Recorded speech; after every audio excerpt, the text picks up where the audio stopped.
But now it had to change.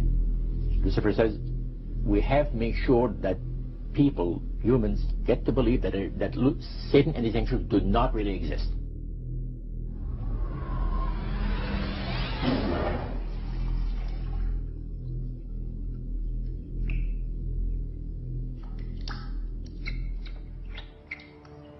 That's what they're trying to do. They're trying to disconnect us from multidimensional infinity so that we don't see the world from that perspective, and therefore see through the illusion and see through the nonsense and see through the lies. And then once they've disconnected people, they then program this lower level of our consciousness with a reality that suits them. And therefore, the only information that they have to get a fix on how they see life themselves and reality in general is through the eyes and the ears. And who controls that? The Illuminati control that. They're trying to disconnect us from multidimensional infinities, and then once they've disconnected people, they then program this lower level of our consciousness with a reality that suits them. If there's a reality out there pertaining to any alien influence, we need to sort out the government misinformation and disinformation and mind manipulation techniques that they're using. I know for a fact that the plan is to make all of us feel totally helpless, that what's happening is beyond our realm to affect because we've been taken over by aliens, that our Independence Day is dawning. So beware of that. Understand that those criminals have been keeping information and technology from us under their blanket of national security. They are 25 years ahead of us at least. They're way ahead. So when they say, it's aliens, and they show us some incredible technology, don't fall into the trap of feeling totally helpless, that this is beyond our realm to affect. Superstition begins where knowledge leaves off. And they have been keeping knowledge from us for a long time. People have all kinds of belief systems. And I'm sure each and every one of you has various and different belief systems as well. I'm not saying that there's no such thing as aliens. That would be foolish of me to even say anything like that at all. But what I am saying is that it was my experience that these were people claiming to be aliens. Some people in this world are about to destroy the sovereignty of nations, take away our Bill of Rights. The UFO thing is integrally tied into this in some way. I'm not exactly sure how, but if extraterrestrials are real, then they're controlling everything, believe me. If they're not real, they're being used as a threat from without to scare people into coming into this one world global unity of humanity in order to face that external threat. But in the process, we're going to lose. The ordinary man will lose. You need to understand, disinformation is deliberate deceit to hide other things. And so there's so much of that. And some of it is surprisingly well-sponsored disinformation. I'm going to sum up this talk and mention an overview of the alien agenda. The alien agenda is really decimate the planet, to take the remaining human subjects as slaves, and the aliens would use this planet for their own means. My question I'd like to ask is this: if the aliens have a 1,200 IQ, can speak all these languages, and are so powerful, what prevents them from just taking over? Well, it's a good question. We're an alien species to them, and our germs have a tendency to kill them. They're also a dying race, and they're in far worse condition than anybody with the worst case of terminal cancer. They are in need of us to some degree. And some of it is surprisingly well-sponsored disinformation. So I think my question is actually to Clifford Stone. You said that you had seen aliens on a craft that had crashed. I wondered if you could describe what they look like. I could. I could, but it would probably take a whole lot of time. The reason I state that, when I got out in 1989, we had cataloged 57 different species. You have individuals that look very much like you and myself that could walk among us and you wouldn't even notice the difference.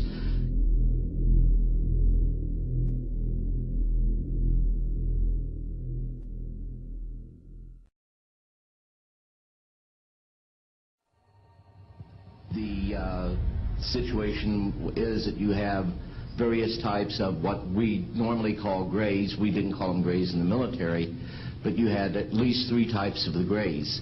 You had some that were much taller than we were. The unique thing that I'd like to point out for the most part is that the entities that we did catalog were in fact humanoid. Now this created a situation where the scientific community was trying to figure out why that would be the case, because you would expect that if life evolved on other planets that they would take on some type of other being, so to speak, not necessarily look humanoid or be bipedal such as we are. But apparently we got quite a few of the species out there that are humanoid in appearance, and that creates a question that yet has to be answered by science.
Does that explain some of the visual glances of these things?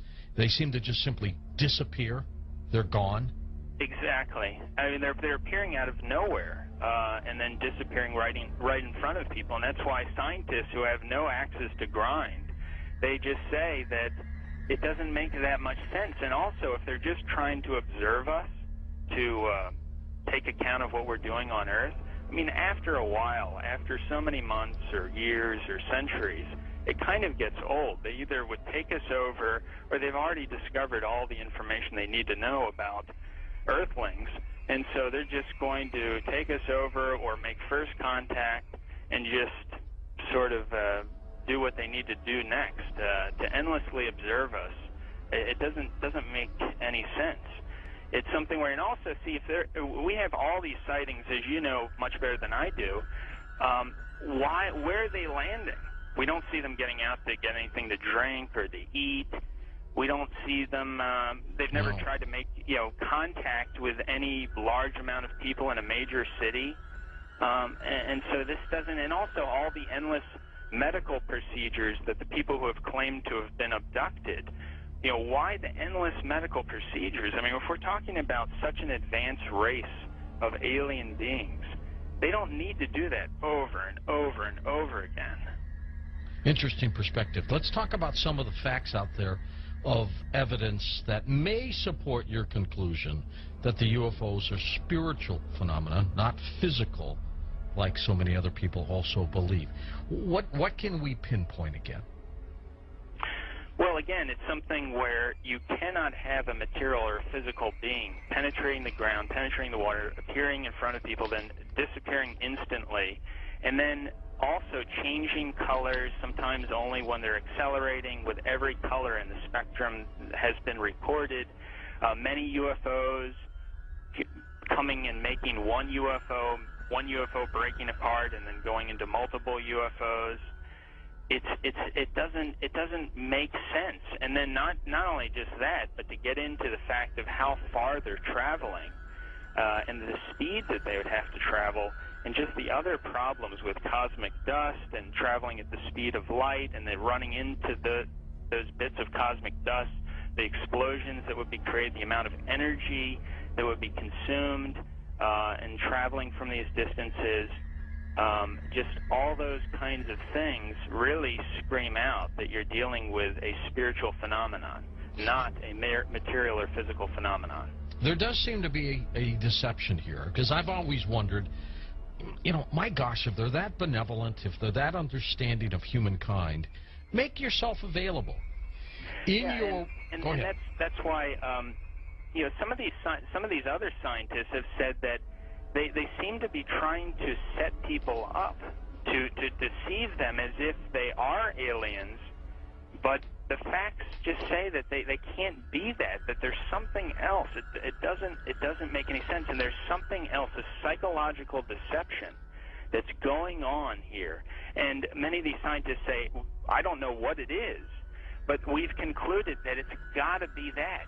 It's got to be something bigger is going on here than just them trying to show people that, yes, here's a UFO that you're seeing now, we are aliens, that there's got to be something else going on here, on top of the fact that the characteristics of them show that they just cannot be some material or physical craft. Do you think humans are involved in the deception? I'm losing my voice here. I gotta pop it back.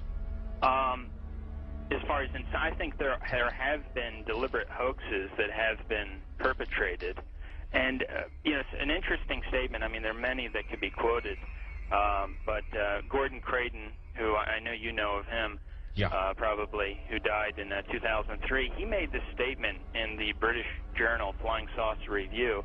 He said, quote, "There seems to be no evidence yet that any of these craft or beings originate from outer space."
They appear to have the ability to materialize and dematerialize without a trace.